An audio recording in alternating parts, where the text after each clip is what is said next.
So now Health Cabinet Secretary Susan Nakhumicha now says she raised alarm over the multi-billion shillings mosquito net scandal at the Kenya Medical Supplies Authority, that is KEMSA, in what appears to be throwing her juniors under the bus. Nakhumicha claims that the officials frustrated a cleanup at KEMSA. Baldino Liaula with the rising temperatures at the Health Ministry.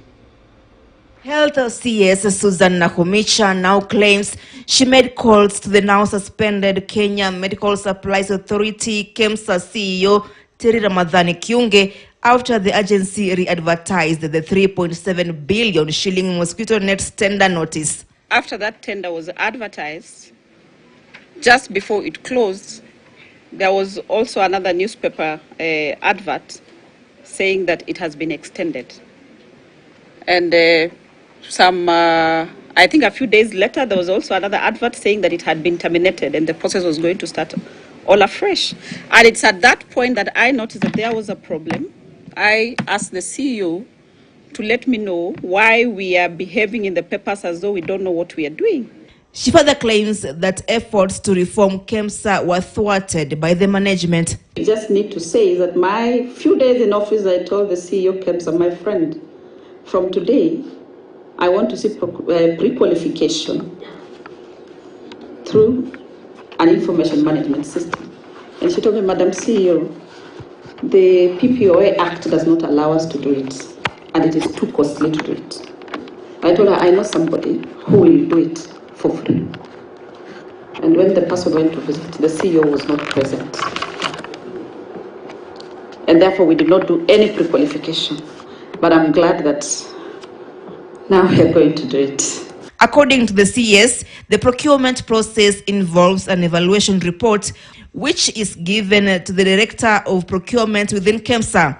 The CS now alleges that this did not happen in NED's acquisition scandal.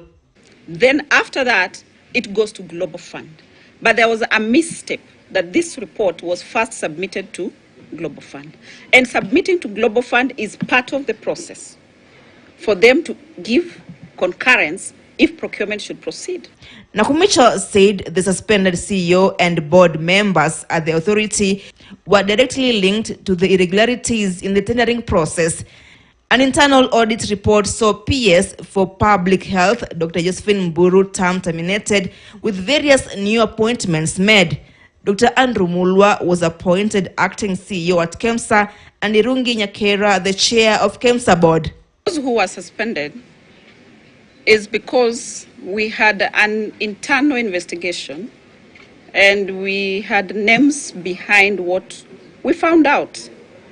The procurement of the 10 million mosquito nets will now be done by Global Fund itself through its procurement organ wambo.org. As scandals continue bedeviling the state medical agency, CS Nakhumicha has pleaded for more time to allow the cleanup exercise to take place. Belden Walieula, KTN News. All right, so meanwhile, still at the Afia House, where the Ministry of Health has been ranked